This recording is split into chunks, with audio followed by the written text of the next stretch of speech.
Hello dear students, आज हम polarisation of light, प्रकाश का ध्रुवण पढ़ेंगे। ठीक है, डिफ्रैक्शन ऑफ लाइट है वो हमने कंप्लीट कर लिया है, प्रकाश का विवर्तन। तो पोलराइजेशन ऑफ लाइट क्या होता है, ये पढ़ने से पहले कुछ और बातें हम देखते हैं। ठीक है, ये चैप्टर जब मैंने शुरू किया था तब मैंने बताया था कि जो लाइट वेव होती है, प्रकाश जो तरंग होती है, वो क्या होती है, विद्युत चुंबकीय तरंग होती है, इलेक्ट्रोमैग्नेटिक वेव्स होती है। लाइट वेव्स क्या होती है, इलेक्ट्रोमैग्नेटिक वेव्स होती है। और इलेक्ट्रोमैग्नेटिक वेव्स क्या होती है, इलेक्ट्रोमैग्नेटिक वेव्स में एक तो होता है इलेक्ट्रिक फील्ड कंपोनेंट, ई वेक्टर, इलेक्ट्रिक फील्ड कंपोनेंट, और एक होता है मैग्नेटिक फील्ड कंपोनेंट। एक बार लिखना नहीं है, B vector. Electromagnetic waves, electromagnetic मतलब इलेक्ट्रिक फील्ड भी होता है इसमें, मैग्नेटिक फील्ड भी होता है, दोनों कंपोनेंट होते हैं इलेक्ट्रोमैग्नेटिक वेव्स में, और both are perpendicular to each other.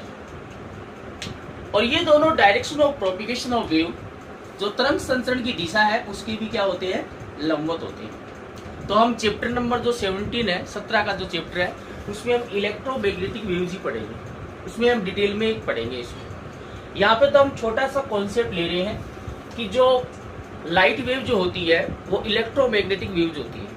ठीक है, और इलेक्ट्रोमैग्नेटिक वेव्स क्या होती है, इलेक्ट्रोमैग्नेटिक वेव्स में विद्युत चुंबकीय तरंग में इलेक्ट्रिक फील्ड कंपोनेंट होता है और मैग्नेटिक फील्ड कंपोनेंट होता है। बोले तो विद्युत चुंबकीय तरंग में, इलेक्ट्रोमैग्नेटिक वेव्स में इलेक्ट्रिक फील्ड और मैग्नेटिक फील्ड दोनों होते हैं। ठीक है ना, इलेक्ट्रिक फील्ड भी होता है, मैग्नेटिक फील्ड, विद्युत क्षेत्र भी होता है और चुंबकीय क्षेत्र भी होता है। ओके, और दोनों एक दूसरे के परपेंडिकुलर होते हैं। ओके, और ये दोनों है वो तरंग संचरण की दिशा, प्रोपिगेशन ऑफ वेव, ठीक है ना, propagation of direction of wave, उसके भी क्या होते हैं, परपेंडिकुलर होते हैं। ठीक है, इसका मतलब लाइट वेव क्या है, इलेक्ट्रोमैग्नेटिक वेव्स है, और इलेक्ट्रोमैग्नेटिक वेव्स में क्या है, इलेक्ट्रिक फील्ड और मैग्नेटिक फील्ड। इसका मतलब लाइट वेव में इलेक्ट्रिक फील्ड और मैग्नेटिक फील्ड होते हैं, लाइट वेव में इलेक्ट्रिक फील्ड और मैग्नेटिक फील्ड होती है। अब इलेक्ट्रिक फील्ड और मैग्नेटिक फील्ड, ई वेक्टर और बी वेक्टर, ये दोनों होते हैं लाइट वेव में। ठीक है, तो जो भी लाइट की फिनोमिना है, ठीक है, वो जो फिनोमिना है वो अकर्स होते हैं due to the electric field और मैग्नेटिक फील्ड। इसका मतलब लाइट वेव में ये दोनों है तो इन दोनों के कारण ही फिनोमिना होंगे। बट इलेक्ट्रिक फील्ड जो होता है वो कितना, 3 × 10⁸ more strong than the magnetic field. ठीक है ना, जो भी लाइट वेव होगी उसमें इलेक्ट्रिक फील्ड जो होता है ना, वो मैग्नेटिक फील्ड, विद्युत क्षेत्र होता है, वो चुंबकीय क्षेत्र की तुलना में 3 × 10⁸ इतना ज्यादा योगदान देता है।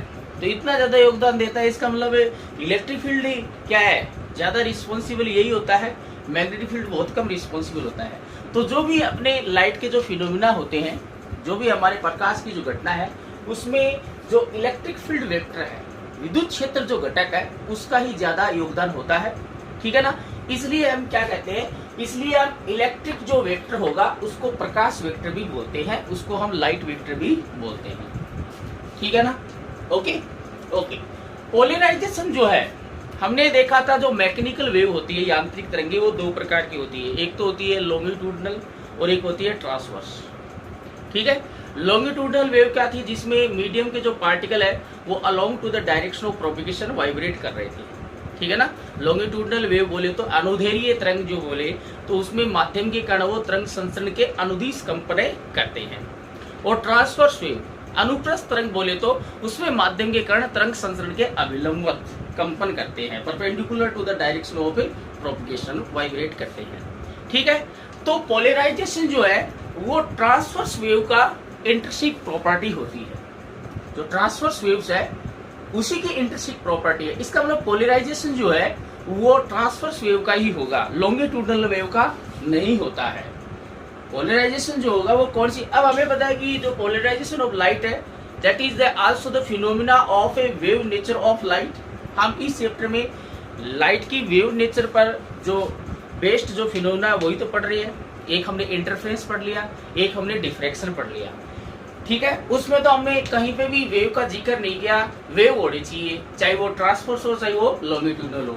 बट पोलराइजेशन के लिए जरूरी है कि पोलराइजेशन के लिए हमें वेव कैसी चाहिए, ट्रांसवर्स वेव चाहिए। अगर लॉन्गिट्यूडनल वेव होगी तो लॉन्गिट्यूडनल वेव का पोलराइजेशन नहीं होगा।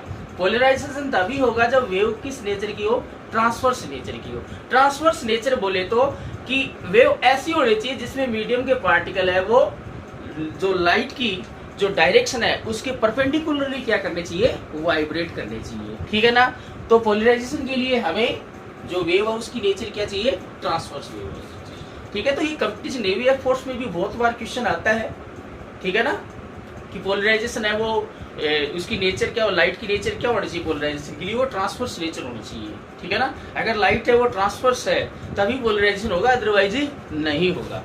ठीक है, तो नोट कर लेना।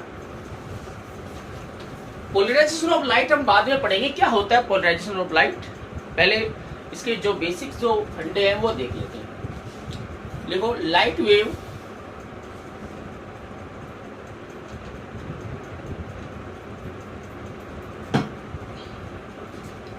Light wave is electromagnetic wave. Arrow लगाकर नोट कर लेना। Light wave is electromagnetic wave. Light wave is electromagnetic wave. Full stop. In electromagnetic waves, electromagnetic wave या आप शॉर्ट फॉर्म में ऐसे भी लिख सकते हो EM wave, electromagnetic wave. In electromagnetic wave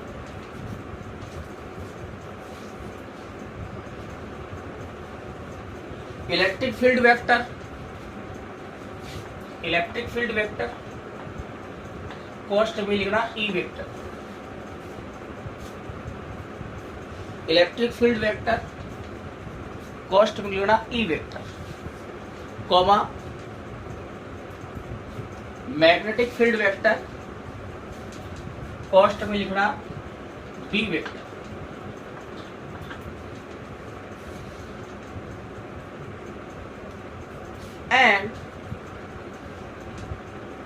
and direction of propagation of wave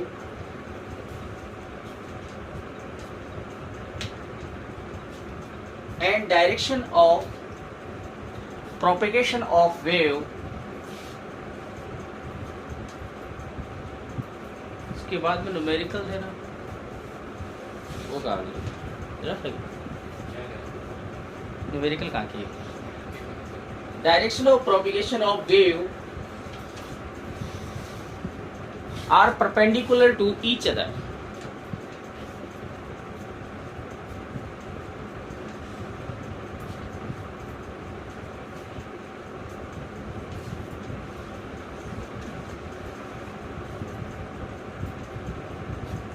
और perpendicular to each other, तीनों एक दूसरे के परपेंडिकुलर होते हैं। डायरेक्शन ई वेक्टर, ये भी इसमें भी वेक्टर है तो डायरेक्शन चाहिए, इसमें भी डायरेक्शन होती है तो इसकी भी डायरेक्शन होगी, इसकी भी डायरेक्शन होगी, और डायरेक्शन ऑफ वेव तीनों एक दूसरे के परपेंडिकुलर होते हैं। कैसे होते हैं वो हम इसका डायग्राम बनाएंगे। ठीक है ना, किस प्रकार से ईएम वेव कैसी दिखती है। ठीक है, तो लाइट वेव, ईएम वेव वो लाइट वेव है तो लाइट वेव कैसी दिखेगी, पोलराइजेशन के लिए हम देख रहे हैं स्पेशली ये कि वेव हमारी ऐसी होनी चाहिए। ठीक है, ओके, इसके आगे लिखो, in EM wave, in EM wave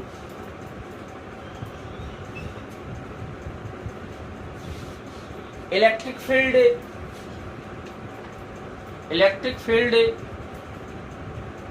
component, electric field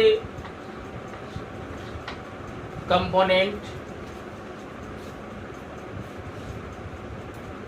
is responsible for all phenomena of light, is responsible for all phenomena of light, all phenomena of light, full stop. So electric field vector, so electric field vector कॉस्ट मिलना E vector,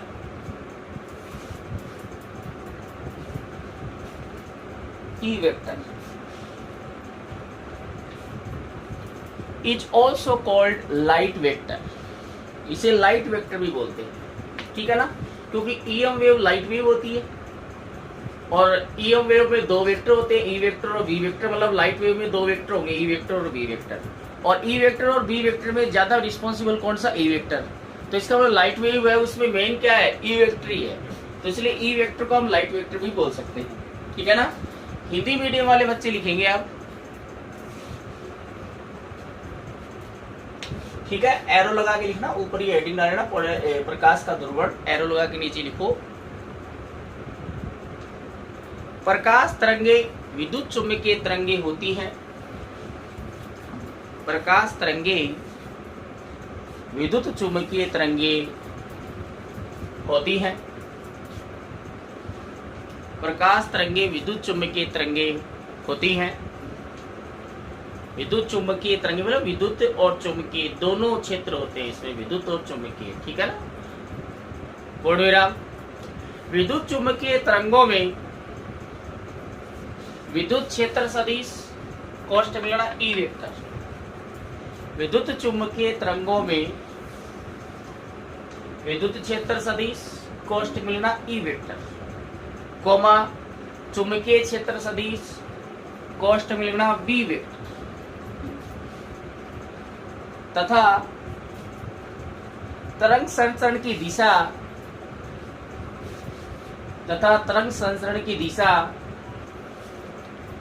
तीनों परस्पर लंबवत होती है, E vector विद्युत क्षेत्र सदिश ई वेक्टर और चुंबकीय क्षेत्र सदिश बी वेक्टर तथा तरंग संचरण की दिशा तीनों परस्पर क्या होते हैं, लंबवत होते हैं।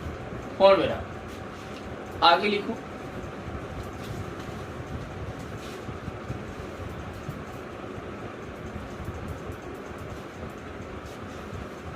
विद्युत चुम्बकीय तरंगों में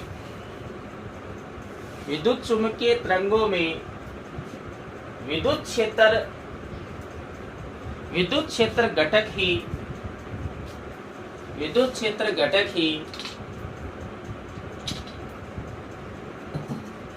सभी प्रकाशीय घटनाओं के लिए उत्तरदायी होता है, सभी प्रकाशीय घटनाओं के लिए उत्तरदायी होता है। पूर्ण विराम। अतः विद्युत क्षेत्र सदिश कॉस्ट मिलना ई वेक्टर, अतः विद्युत क्षेत्र सदिश कॉस्ट मिलना ई वेक्टर को प्रकाश सदिश भी कहते हैं, ठीक है। अब अगर हम विद्युत चुम्बकीय तरंग को बनाएं तो देखो विद्युत चुम्बकीय तरंग ये होगी, ये अपना इसको हम yx मान लेते हैं, ये क्या हो गया xx हो गया, ठीक है। अब zx बनाते हैं तो zx क्या होगा, इन दोनों प्लेन के परपेंडिकुलर होना चाहिए, तो ये तो बोर्ड है इसमें तो हम 2x ही शो कर सकते हैं, तो zx होगा वो ऐसे होगा, तो ऐसे तो हम लाइन ड्रॉ नहीं कर सकते, चलो मैंने कर दी लाइन ड्रॉ, दिख रही है क्या, नहीं, तो हम किसी प्लेन में zx को ऐसे बनाते हैं, ये zx है, एक्चुअल में ये ऐसे नहीं है, ये ऐसे है, ठीक है। हम मान लेते हैं कि जो इलेक्ट्रिक फील्ड है वो किस डायरेक्शन में है, y डायरेक्शन में, और मैग्नेटिक फील्ड वेक्टर है वो किस डायरेक्शन में है, z डायरेक्शन में, ठीक है। इलेक्ट्रिक फील्ड और मैग्नेटिक फील्ड परपेंडिकुलर है ईच अदर, और x डायरेक्शन में क्या होगी, direction of propagation of wave, ये क्या शो कर रहा है, direction of propagation of wave,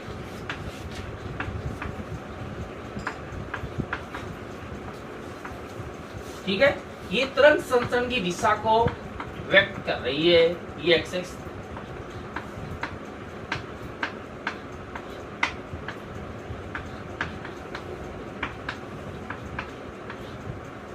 अब देखो ईएम वेव को हम कैसे शो करेंगे, इसमें आप देखो इधर,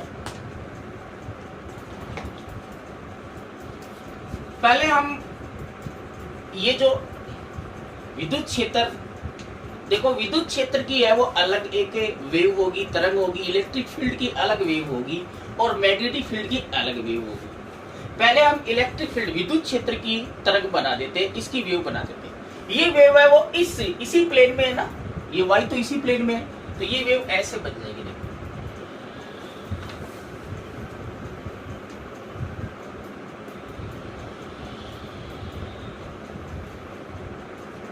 बन गई कि नहीं बन गई? बन गई ना। अब इसके जो वाइब्रेशन होंगे, ये जो वेव है वो ट्रांसवर्स वेव है, इसमें जो मीडियम के पार्टिकल है वो इस डायरेक्शन ऑफ प्रोपगेशन वेव के परपेंडिकुलर करेंगे, तो ई वेक्टर इस डायरेक्शन में ना, तो इसके जो वाइब्रेशन होंगे वो इस ऐसे होंगे,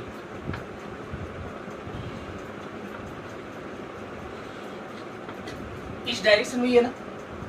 अब ये नीचे की तरफ, मतलब तो माइनस से वाई डायरेक्शन में नीचे की तरफ आ जाएगी ये वाइब्रेशन। इलेक्ट्रिक फील्ड वेक्टर के जो विद्युत क्षेत्र सदिश के जो कंपन है वो हमें वाई डायरेक्शन में शो करने हैं, ठीक है, ये हमने शो कर दिए।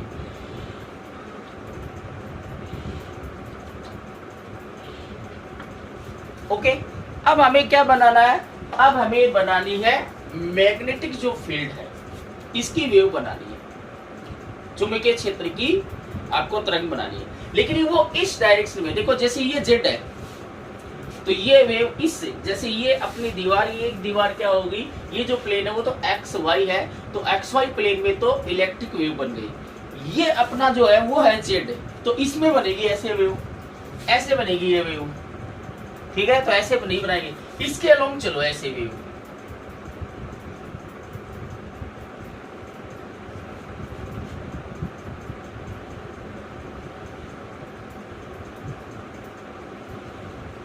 ऐसे लग रहा है ना ये इस वाले प्लेन में चल रही है, चलेगी नहीं, टेढ़ी बनानी है ऐसे, ठीक है ना। अब इसके हम कंपोनेंट शो करते हैं, इसके कंपोनेंट इस जेड के अलोंग आएंगे, ठीक है ना। तो देखो ऐसे इसके कंपोनेंट आएंगे, ये जो आपके इसके वाइब्रेशन जो होंगे वो इस डायरेक्शन में होंगे, किस डायरेक्शन में बनाने हैं, इस जेड डायरेक्शन में बनाने हैं, ठीक है ना, क्योंकि अपना जो मैग्नेटिक फील्ड वेक्टर है वो किस डायरेक्शन में, जेड डायरेक्शन में। ऐसे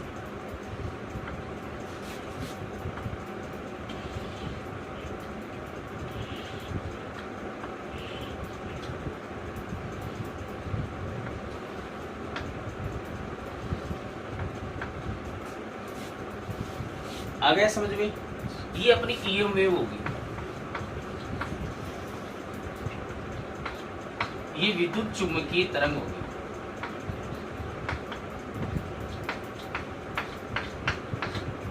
ओके, ये आपको इसमें नहीं समझ में आ रहा तो ऊपर एक डायग्राम बना हुआ है, ठीक है ना, उसमें आप देख सकते हो, ठीक है। ये जो इलेक्ट्रिक फील्ड कंपोनेंट है वो तो इस प्लेन में है, और ये जो मैग्नेटिक फील्ड कंपोनेंट है वो इस प्लेन में है, ठीक है ना। तो आप डायग्राम साइड में दिख रहा होगा, उससे आप देख सकते हो, तो आपको वीडियो में दिखेगा, ठीक है। तो ये आप वेव बना लो, ये बोर्ड एग्जाम में 1 नंबर का क्वेश्चन आया हुआ भी है। ओके, ये जो ईएम वेव है विद्युत चुम्बकीय तरंग वो बनानी आई थी, ठीक है ना। इसमें आपको 2 वेव ही शो करनी है, एक आपकी इलेक्ट्रिक फील्ड के लिए होगी, एक मैग्नेटिक फील्ड के लिए। इलेक्ट्रिक फील्ड की इस प्लेन में होगी, सीधी वेव बनानी है, इसके वाइब्रेशन है वो वही डायरेक्शन में लेने हैं, और मैग्नेटिक फील्ड वाली जो वेव है उसको आप जेड डायरेक्शन में बनानी है, इस प्लेन में होगी, नीचे वाले प्लेन में, ठीक है ना। ये आपकी जो इलेक्ट्रिक फील्ड वाली है वो इस प्लेन में है, और मैग्नेटिक फील्ड वाली है नीचे वाले फर्स्ट वाले प्लेन में है, ठीक है ना। तो वो हम इसमें शो कर नहीं सकते, इसलिए टेढ़ी बनाई है ऐसे, ठीक है। और इसके कंपोनेंट आपको जेड डायरेक्शन में लेने हैं। देखो, तो पहले आप वेव ड्रॉ करोगे, बाद में पहले ई वेव ड्रॉ करो, उसके वाइब्रेशन ले लो, फिर बी वेव ड्रॉ करो, फिर उसके वाइब्रेशन ले लो। एक साथ बनाओगे तो कंफ्यूज हो जाओगे।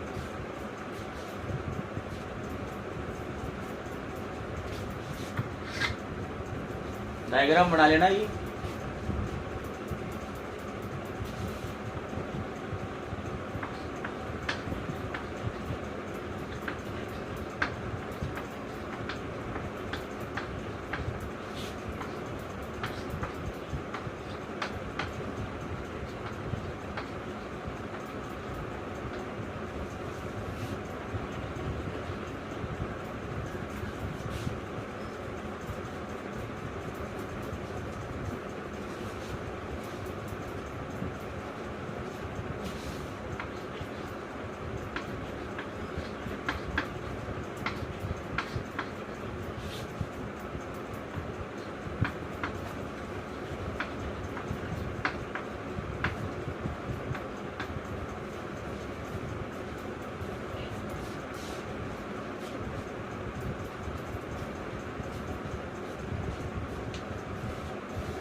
ये वाइब्रेशन ऐसे थोड़ी है इसकी,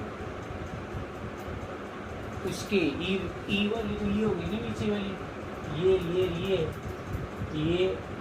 तो इस डायरेक्शन में आएगी। ये मैंने तभी तो कहा पहले ई वेव बनाओ, ठीक है, उसके पहले वाइब्रेशन शो कर दो, फिर इसके बाद में बी वाली वेव बनाओ, फिर उसके वाइब्रेशन शो करो। अब एक साथ वेव बना के एक साथ वाइब्रेशन करोगे तो गलती हो जाएगी। पहले अलग अलग वेव बनाओ और साथ में उसके वाइब्रेशन शो कर दो।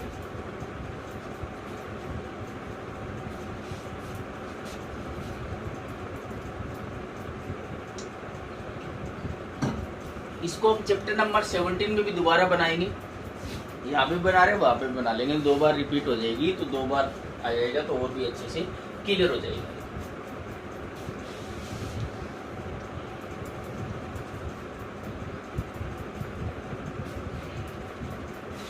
ओके, अब देखो इधर देखो, ये क्वेश्चन भी बोर्ड एग्जाम में 1 नंबर का आया हुआ है, ठीक है। Phase difference between E vector and B vector.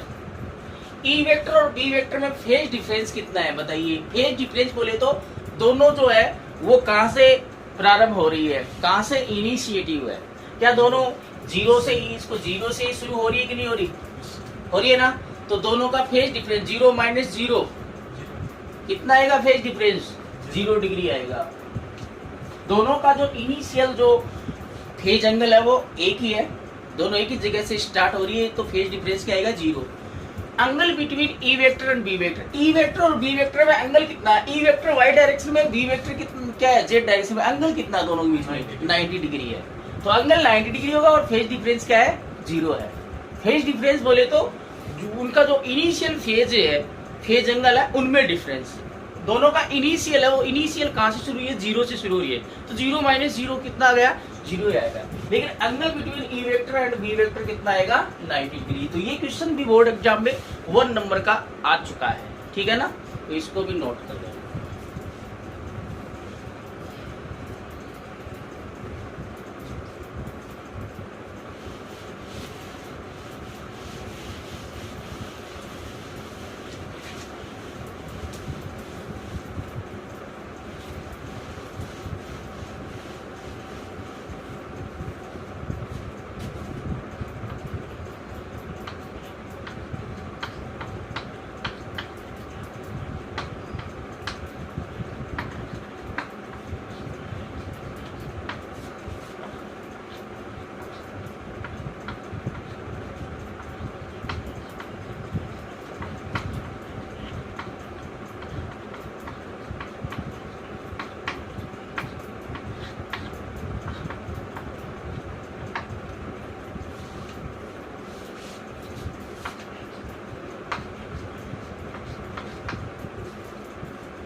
तो डबल स्टार लगाकर पॉइंट लिखना, ये नोट कर लिया होगा। उसके बाद में एडिंग बाद में डालेंगे हम, पहले एक पॉइंट लिख लेते हैं डबल स्टार लगा, वो भी इंपॉर्टेंट पॉइंट है कंपटीशन एग्जाम के लिए।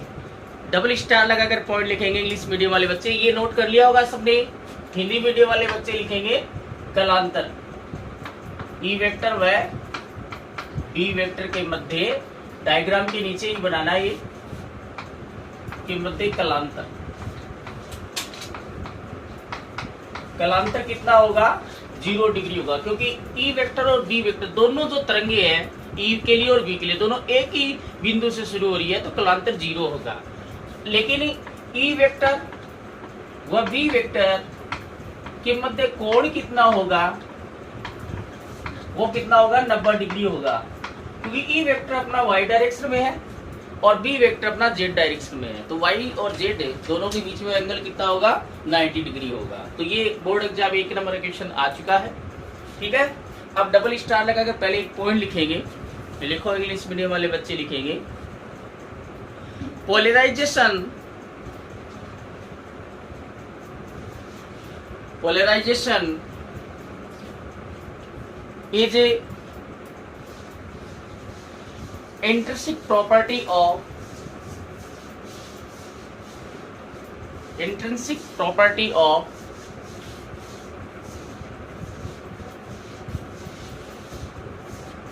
Transverse wave. अंडरलाइन कर लेना ट्रांसवर्स वेव के नीचे। ट्रांसवर्स वेव की प्रॉपर्टी है, कहने का मतलब ये कि पोलराइजेशन के लिए हमें वेव कैसी चाहिए, ट्रांसवर्स होनी चाहिए। लॉन्गिट्यूडनल वेव का पोलराइजेशन नहीं होगा, ठीक है ना। पोलराइजेशन किसका होगा, ट्रांसवर्स वेव का होगा। तो ट्रांसवर्स वेव में ही ये पोलराइजेशन हमें मिलेगा, ठीक है ना। सभी वेव के लिए पोलराइजेशन पॉसिबल नहीं है, ठीक है। तभी तो हाइगेंस ने जो वेव थ्योरी दी थी, उसने अपनी वेव थ्योरी में लाइट की जो नेचर है उसको लॉन्गिट्यूडनल बताया था। तो उससे केवल इंटरफेरेंस और डिफ्रैक्शन को ही वो समझा पाया। लेकिन बाद में फ्रेनल आया, उसने कहा कि जो लाइट की जो नेचर है वो लॉन्गिट्यूडनल नहीं ट्रांसवर्स होती है। तो ट्रांसवर्स जैसे ही उसने ये बताया कि भाई लाइट की जो नेचर है वो ट्रांसवर्स होती है, तो उसके बाद में एक और फिनोमिना लाइट का जुड़ गया, पोलराइजेशन ऑफ लाइट। ट्रांसवर्सनेस नेचर जैसे ही लाइट की आ गई तो उससे जो पोलराइजेशन ऑफ लाइट है इसकी भी खोज हो गई, तो वो फ्रेनल ने कर दी थी, ठीक है ना। तो पोलराइजेशन ऑफ लाइट तभी होगा जब लाइट की नेचर कैसी होगी, ट्रांसवर्स नेचर होगी। हिंदी मीडियम वाले बच्चे डबल स्टार लगाकर पॉइंट लिखेंगे। ध्रुवण ध्रुवण अनुप्रस्थ तरंगों का अंडरलाइन कर लेना, अनुप्रस्थ तरंगों के नीचे। ट्रांसवर्स वेव का मतलब अनुप्रस्थ तरंगें होती हैं। ध्रुवण अनुप्रस्थ तरंगों का नेज गुण होता है, नेज गुण। उसके अंदर एक निहित उनका खुद का एक गुण होता है, नेज मतलब खुद का नेज गुण होता है। कहने का मतलब ध्रुवण अनुप्रस्थ तरंगों में ही होगा, अनुदैर्घ्य तरंगों में ध्रुवण नहीं होता है। अनुप्रस्थ तरंगों का मतलब यही है कि वे तरंगे जिनमें माध्यम के कण तरंग संचरण के लंबवत कंपन करते हैं। अभी हमने देखा था कि तरंग संचरण की दिशा एक्सेस के अनुदिश थी। ई वेक्टर और बी वेक्टर दोनों के जो कंपन थे वो एक्सेस के लंबवत थे, क्योंकि जो ई वेक्टर के जो वाइब्रेशन थे, जो कंपन थे, वो y डायरेक्शन में थे, और बी वेक्टर के जो वाइब्रेशन कंपन थे वो z डायरेक्शन में थे, और तरंग संचरण की दिशा x दिशा में थी, ठीक है नहीं थी। तो दो जो कंपोनेंट है उनके जो वाइब्रेशन है, जो कंपन है वो तरंग संचरण के लंबवत होने चाहिए। बोले तरंग अनुप्रस्थ प्रकृति की होगी तभी ध्रुवण होगा, अदरवाइज नहीं होगा, ठीक है ना। तो देखिए कहने का मतलब ये है कि हमें यहाँ पर विद्युत चुम्बकीय जो तरंग है वो लेनी है, प्रकाश तरंग को विद्युत चुम्बकीय तरंग माननी है, और विद्युत चुम्बकीय तरंग में कौन सा कंपोनेंट लेना है, इलेक्ट्रिक फील्ड। इसका मतलब प्रकाश को हमें इलेक्ट्रिक फील्ड के रूप में समझना है, ठीक है ना। तो यहाँ पर जो भी वाइब्रेशन होंगे, जो भी कंपन होंगे, वो विद्युत क्षेत्र के कंपन ही लेने, चुंबकीय क्षेत्र के कंपनों को हमें नेगलेक्ट लेना है, ठीक है ना। तो पहले हम ध्रुवण पढ़ने से पहले हम अध्रुवित प्रकाश पढ़ेंगे कि अध्रुवित प्रकाश क्या होता है, अनपोलराइज्ड लाइट क्या होती है। एडिंग डालेंगे, अनपोलराइज्ड लाइट अध्रुवित प्रकाश, ठीक है ना। ओके, अध्रुवित प्रकाश किसने देखा है, सभी ने देखा है। जितने भी इस नेचर में लाइट सोर्स है, जितने भी प्रकाश स्रोत है, उन सभी प्रकाश स्रोतों से अध्रुवित प्रकाश ही उत्पन्न होता है, ठीक है।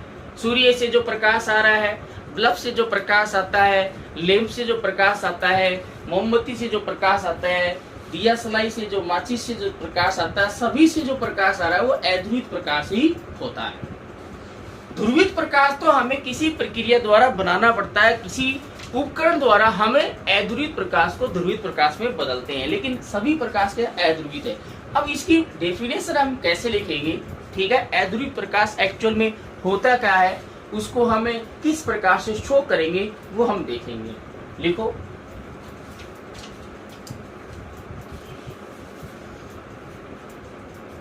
हिंदी मीडियम वाले बच्चे लिखो पहले अध्रुवित प्रकाश। इस बार हिंदी मीडियम वाले बच्चों को पहले लिखवा देते, वो नाराज हो जाते हैं। लिखो, वह प्रकाश जिसमें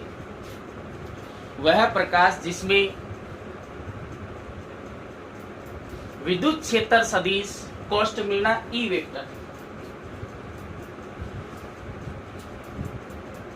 वह प्रकाश जिसमें विद्युत क्षेत्र सदिश कोष्ठ मिलना ई वेक्टर के कंपन कि कंपन, केवल हमें ई वेक्टर के कंपन लेने हैं, ठीक है ना, कि कंपन, अभी हमने देखा था कंपन कर रहे थे ना वाई डायरेक्शन में, कि कंपन तरंग संचरण के अभिलंबवत सभी संभव दिशाओं में होते हैं। तरंग संचरण के अभिलंबवत, तरंग संचरण के लंबवत ही होंगे, देखा था ना डायग्राम में, वाई डायरेक्शन में थे, और तरंग संचरित किस दिशा में हो रही थी, एक्स दिशा में। तरंग संचरण के अभिलंबवत सभी संभव दिशाओं में, सभी दिशाओं में हो, सभी संभव दिशाओं में होते हैं, कोमा अध्रुवित प्रकाश कहलाता है, अध्रुवित प्रकाश से कहलाता है।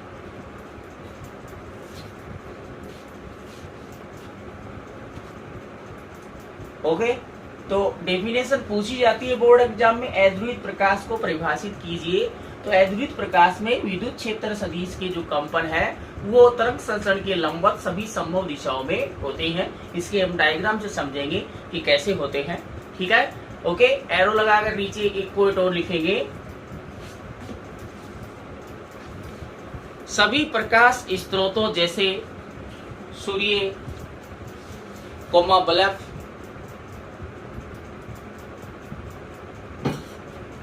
कोमा मोमबत्ती आदि से अध्रुवित प्रकाश उत्पन्न होता है।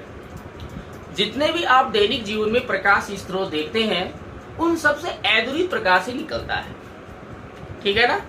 ध्रुवित प्रकाश तो हमें प्राप्त करना पड़ेगा किसी प्रयोग द्वारा। हम आगे देखेंगे कौन कौन से ऐसे उपकरण होंगे जिससे हम अध्रुवित प्रकाश को ध्रुवित प्रकाश में बदलते हैं। तो ध्रुवित प्रकाश एक्चुअल में होगा क्या वो भी पता होना चाहिए, ठीक है ना।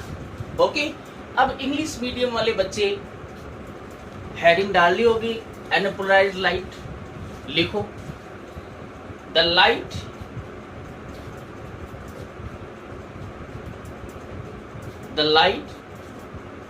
in which vibration of electric field vector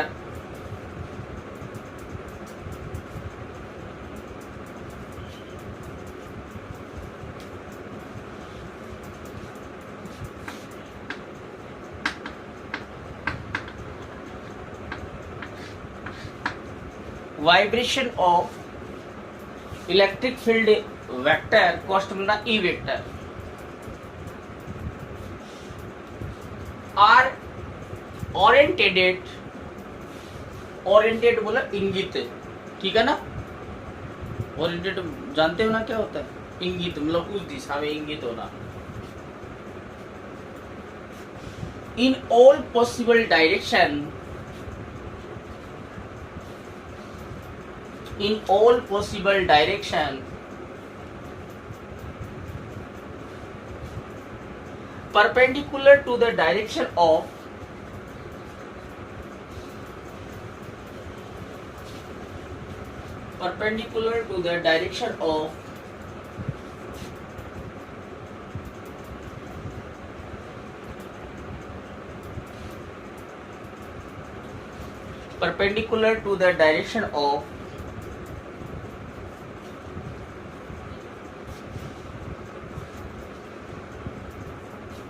propagation of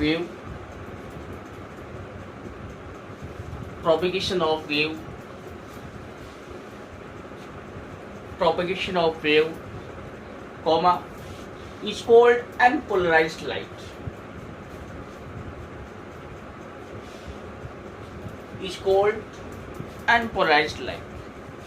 अब देखिए डायग्राम देखो, अनपोलराइज्ड लाइट कैसे बनानी है। कोई पोलराइजेशन है, इसमें कोई बड़ा कॉन्सेप्ट नहीं है, सिर्फ आपको यही समझना है इसमें कि पोलराइज्ड लाइट कैसी होगी और अनपोलराइज्ड लाइट कैसी होगी, ठीक है ना। बस यही आपको देखना है और इसमें कोई बड़ा कॉन्सेप्ट नहीं है, ठीक है।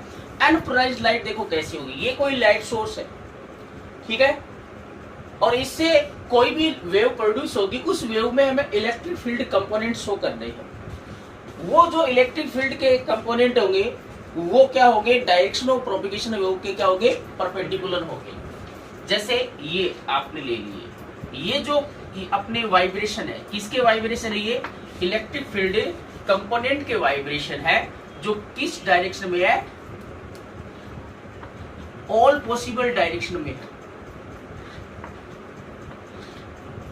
ये कोई सोर्स है, ठीक है, ऑल पॉसिबल डायरेक्शन में वाइब्रेशन हो गई कि नहीं हो गई, हो गई ना।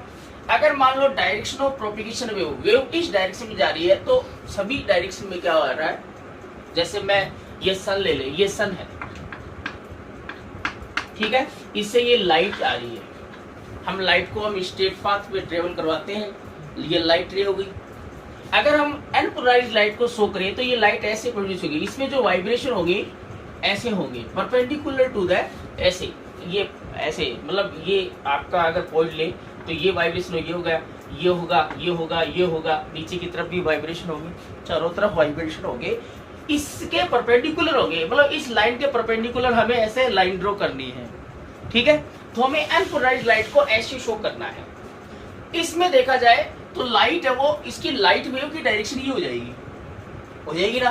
तो इसके तो ये भी परपेंडिकुलर, ये भी परपेंडिकुलर, सब परपेंडिकुलर नहीं है क्या, है ना। ये सारे के सारे वो इलेक्ट्रिक फील्ड वेक्टर के कंपोनेंट है, विद्युत क्षेत्र सदिश के कंपन है, vibration of electric field vector, ठीक है ना। तो हमें अनपोलराइज्ड लाइट को ऐसे शो करना है, ठीक है। लेकिन हमें इस चैप्टर में अनपोलराइज्ड लाइट को या किसी कहीं पे भी हम देखें तो अनपोलराइज्ड लाइट को हम ऐसे शो नहीं करेंगे, ठीक है। कहने का मतलब ये है कि अगर मान लो इलेक्ट्रिक फील्ड वेक्टर के कम जो वाइब्रेशन है वो एक से ज्यादा डायरेक्शन में है, तो वो अनपोलराइज्ड लाइट होगी, एक से ज्यादा। यहाँ पर तो कई डायरेक्शन में, इधर भी है, इधर भी है, इधर भी है, इधर भी है, इधर भी है ना। लेकिन हमें ऐसे शो नहीं करना, हमें ऐसे शो करना, देखो ओनली 2 डायरेक्शन में हम वाइब्रेशन लेंगे, बाकी नहीं लेंगे, क्योंकि हमारे पास 2D होता है, ठीक है ना। तो ये तो हमें, क्योंकि हमें direction of propagation of wave भी शो करना है। अब इसमें direction of propagation of wave नहीं शो हो रही ना, क्योंकि direction of propagation of wave ये है, तो ऐसे तो हम लाइट ड्रॉ नहीं कर सकते। तो अगर हम ये माने, देखो ये direction of propagation of wave है, ये क्या है, direction of propagation of wave.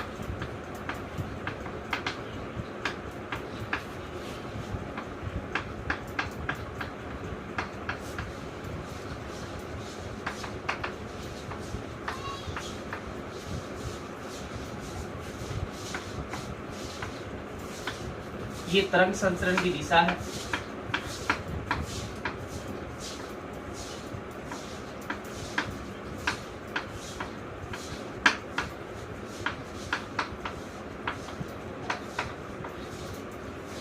हमने इस बोर्ड पर direction of propagation of wave show कर दी। अब इसके परपेंडिकुलर हमें वाइब्रेशन लेने, ये ले लिया, ये इसके परपेंडिकुलर वाइब्रेशन हो गया क्या, हो गया। मैं ऐसे वाइब्रेशन लेता हूँ, क्या ये इसके परपेंडिकुलर है, नहीं है।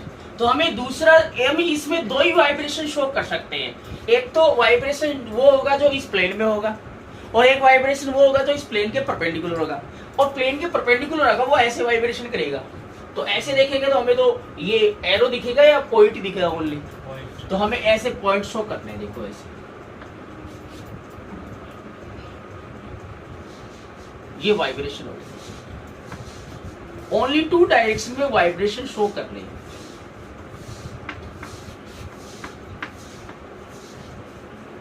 क्योंकि हमें 2D है तो इसमें हमें डायरेक्शन ऑफ प्रोपिगेशन वेव भी शो करनी है और वाइब्रेशन भी शो करने हैं।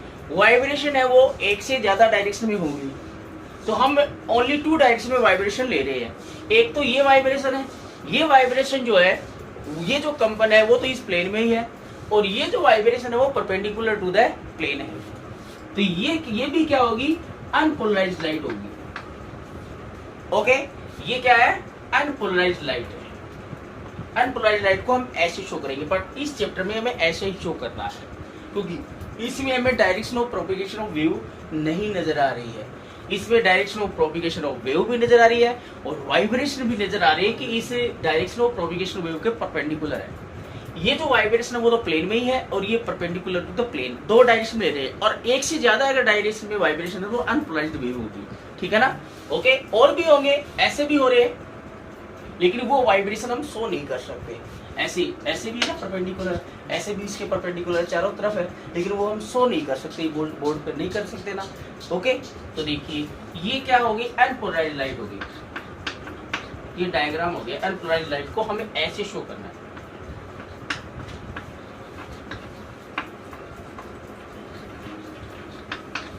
ये अध्रुवित प्रकाश हो गया।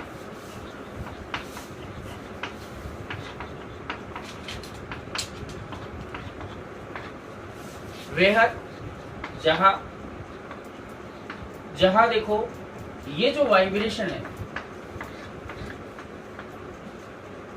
दो टाइप के हमने वाइब्रेशन लिए हैं, एक तो ये लिया है और एक ये लिया है, ठीक है ना। ये वाइब्रेशन किसको शो कर रहा है, the vibration of the electric field vector in plane of a paper, plane में ही है। और ये वाइब्रेशन क्या शो कर रहे हैं, the vibration of electric field vector perpendicular to the plane of a paper. हमें दो ही वाइब्रेशन लिए है यहाँ पर, एक तो इस प्लेन में ही ये वाइब्रेशन और एक प्लेन के परपेंडिकुलर है। बाकी हम इसे 2D में शो नहीं कर सकते वाइब्रेशन, ठीक है ना।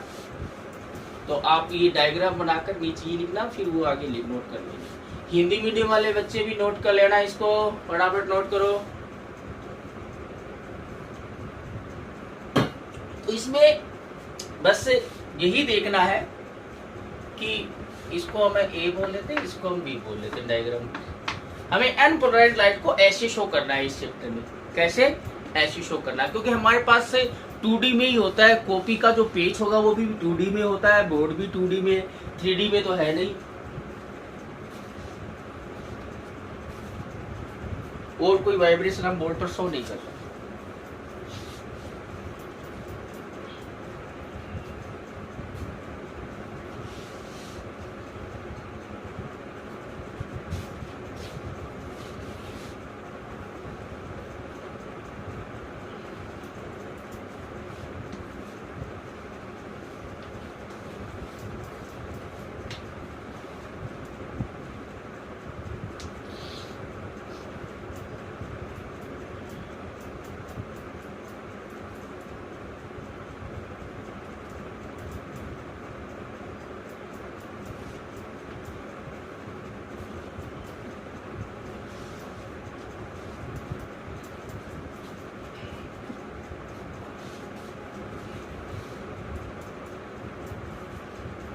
तो इसके आगे लिखना vibration of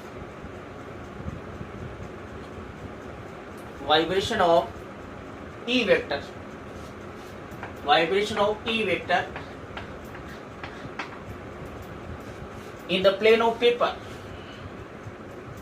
vibration of E vector in the plane of a paper. और यहां पर इसके आगे क्या लिखोगे, vibration of E vector perpendicular to the plane of a paper,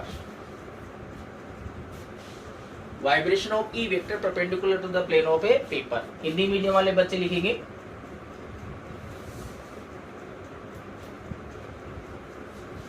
Hindi medium वाले बच्चे लिखना, कागज के तल में स्थित है।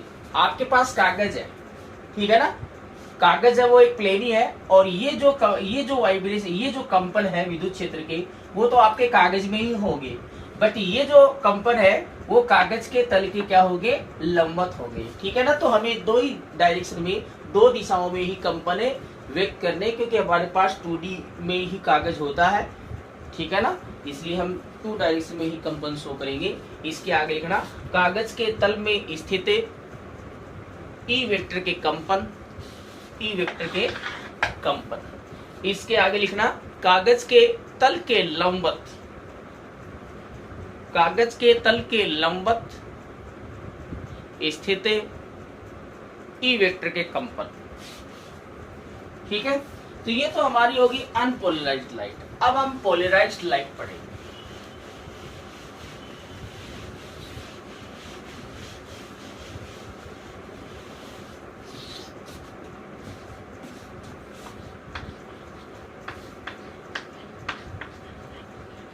पोलराइज्ड, क्या हम इसको बोलते हैं plane polarized, plane polarized light. And polarization of light. तो हमने जो हेडिंग डाली है ऊपर, अब उसकी डेफिनेशन अब जाके आई है। इतने देर से आप सोच रहे थे कि हमने हेडिंग तो डाली थी पोलराइजेशन ऑफ लाइट, कब आएगी वो? अब आई है वो पोलराइजेशन ऑफ ए लाइट।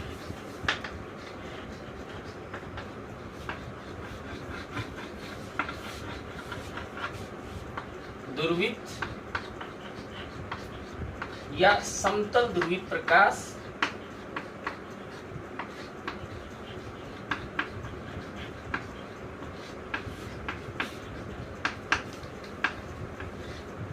तथा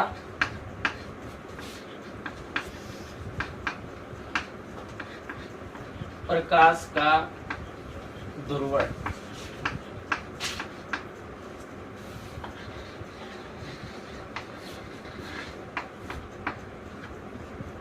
अब देखो, हमने अनपोलराइज्ड देखी है। अनपोलराइज्ड बोले तो अध्रुवित प्रकाश में हमने देखा है जो इलेक्ट्रिक फील्ड वेक्टर है, ई वेक्टर, उसके कंपन जो है, उसके वाइब्रेशन है, वो सभी संभव दिशा में है, perpendicular to the direction of propagation. तरंग संचरण की दिशा के लंबवत सभी संभव दिशाओं में है कि नहीं है? पोलराइज्ड लाइट क्या होगी? जिसमें विद्युत क्षेत्र सदिश इलेक्ट्रिक फील्ड वेक्टर के कंपन एक ही दिशा में होने चाहिए। क्या होना चाहिए? एक ही दिशा में। अगर हम किसी प्रक्रिया द्वारा, कोई प्रक्रिया होगी, कोई उपकरण लेना पड़ेगा, ऐसे तो होगा नहीं। यदि हम किसी प्रक्रिया द्वारा by any process, if we limit the vibration of the electric field in a particular direction perpendicular to the direction of a propagation, अगर हम किसी प्रक्रिया द्वारा इलेक्ट्रिक फील्ड वेक्टर के जो वाइब्रेशन है वो किसी पर्टिकुलर डायरेक्शन में लिमिट कर दे, फिक्स कर दे कि भी हाँ इस डायरेक्शन में, या तो इस बोर्ड में ही होंगे या बोर्ड के परपेंडिकुलर ही होंगे, एक ही डायरेक्शन में अगर कर दें, तो जो भी लाइट हमें ऑब्टेन होगी वो पोलराइज्ड लाइटें होगी। और ये जो प्रोसेस है जिससे हमें इलेक्ट्रिक फील्ड वेक्टर के कंपोनेंट जो वाइब्रेशन है उनको एक पर्टिकुलर डायरेक्शन में लिमिट कर रही है, ये जो प्रोसेस है इसको हम क्या बोलते हैं? Polarization of a light. ये जो प्रोसेस है इसको तो पोलराइजेशन ऑफ लाइट बोलेंगे। और जो लाइट हमें ऑब्टेन होगी, कौन सी light?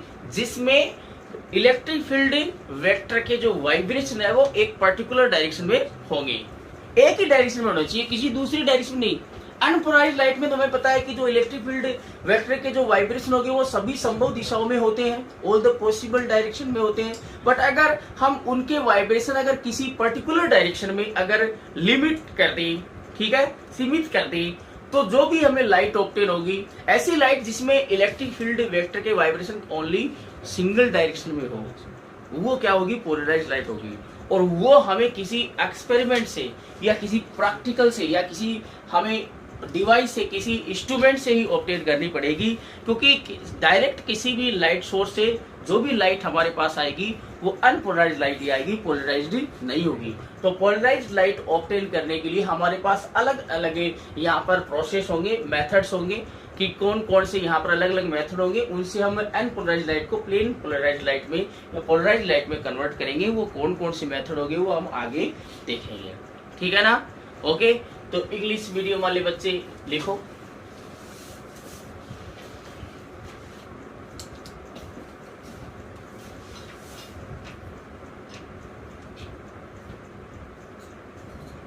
If by any process या if by any method, if by any process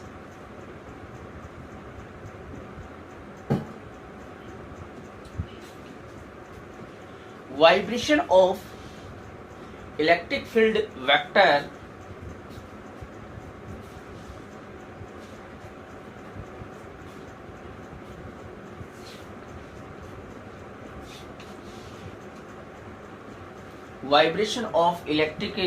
vector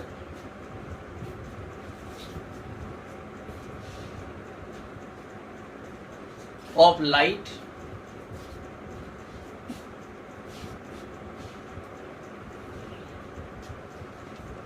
are limited in a particular direction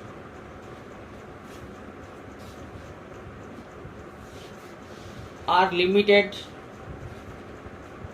in a particular direction or along a plane, किसी plane के along कर दे, एक ही plane के along, ठीक है ना, या तो प्लेनो पेपर के या प्लेनो क्लिपर के परपेंडिकुलर, ठीक है ना। हमारे पास दो ही यहाँ पर वाइब्रेशन, हमने दो ही वाइब्रेशन लिए, तो दो वाइब्रेशन थे, एक तो प्लेन में थे, वो परपेंडिकुलर प्लेन, या तो किसी प्लेन के हम अलोंग अगर उसको लिमिट कर दें और along a plane perpendicular to the direction of propagation. लेकिन वाइब्रेशन क्या होनी चाहिए, अगर हम किसी एक ही डायरेक्शन में वाइब्रेशन ले रहे हैं तो वो वाइब्रेशन भी क्या होने चाहिए, परपेंडिकुलर होने चाहिए। सारे ही जो वाइब्रेशन है वो परपेंडिकुलर ही होंगे, लेकिन हमें जो लिमिट किया है किसी एक डायरेक्शन वो भी perpendicular to the direction of a propagation, perpendicular to the direction of propagation, comma is called polarized or plane polarized light। Plane polarized इसलिए बोल रहे हैं क्योंकि किसी एक प्लेन के अलोंग क्या है, वाइब्रेशन हो गई, ठीक है ना, is called polarized or plane polarized light।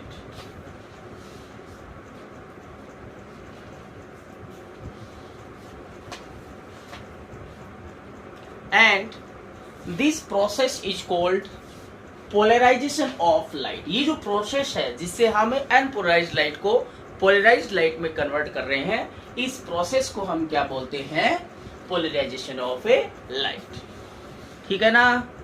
तो हम पोलराइज्ड लाइट को देखो कैसे शो कर रही है, यहाँ इस डायग्राम से आप देख सकते हो, this is the direction of propagation of wave.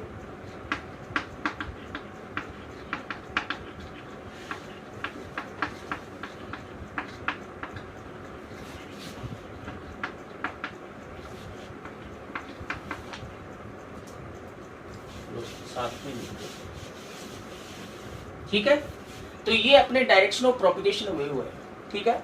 तो ये प्लेन पोलराइज्ड लाइट होगी।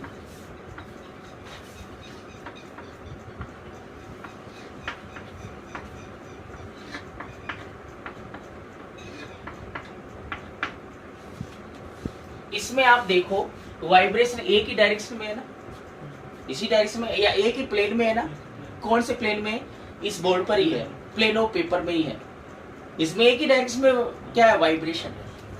और या हम ऐसे शो कर सकते हैं, या ये होगी, ये हमारे वाइब्रेशन ओनली इस डायरेक्शन में होंगे। ये किस डायरेक्शन में वाइब्रेशन है, परपेंडिकुलर टू द प्लेन।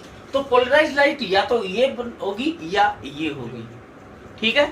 तो ये जो है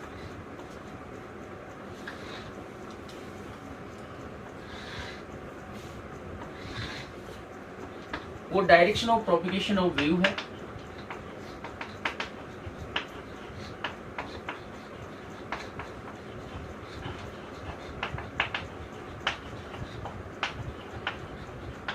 तरंग संचरण की दिशा है ये,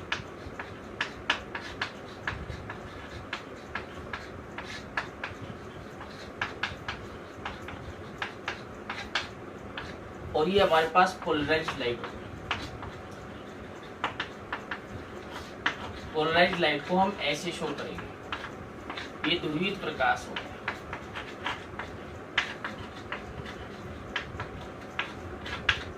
ठीक है। इसमें तो वाइब्रेशन जो है वो इन द प्लेन है और इसमें परपेंडिकुलर टू प्लेन है, तो हमें ऐसे शो कर रही है, ठीक है ना। ओके, तो ये डायग्राम आप बना लो।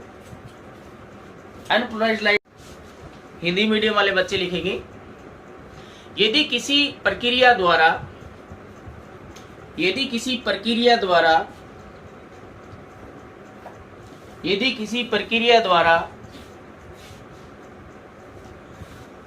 प्रकाश के विद्युत क्षेत्र सदिश के कंपनों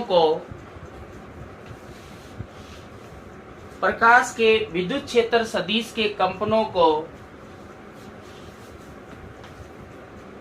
तरंग संचरण के अभिलंबवत प्रकाश के विद्युत क्षेत्र सदिश के कंपनों को तरंग संचरण के अभिलंबवत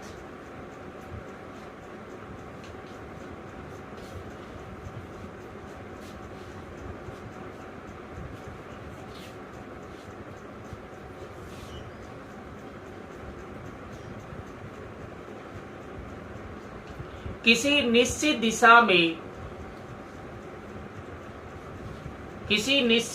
में या किसी निश्चित तल के अनुदिश किसी निश्चित दिशा में या किसी निश्चित तल के अनुदिश सीमित कर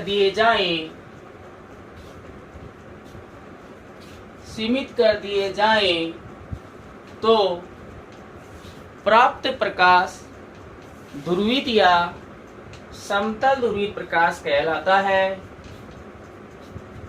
प्राप्त प्रकाश ध्रुवित या समतल ध्रुवित प्रकाश कहलाता है तथा यह प्रक्रिया प्रकाश का ध्रुवण कहलाता है। यह प्रक्रिया प्रकाश का ध्रुवण कहलाता है। ओके, तो समतल ध्रुवित प्रकाश को हमें ऐसे दर्शाना है। इसमें हम देखें तो जो कंपन है विद्युत क्षेत्र सदिश के वो एक ही दिशा में है, एक ही तल के अनुदिश है।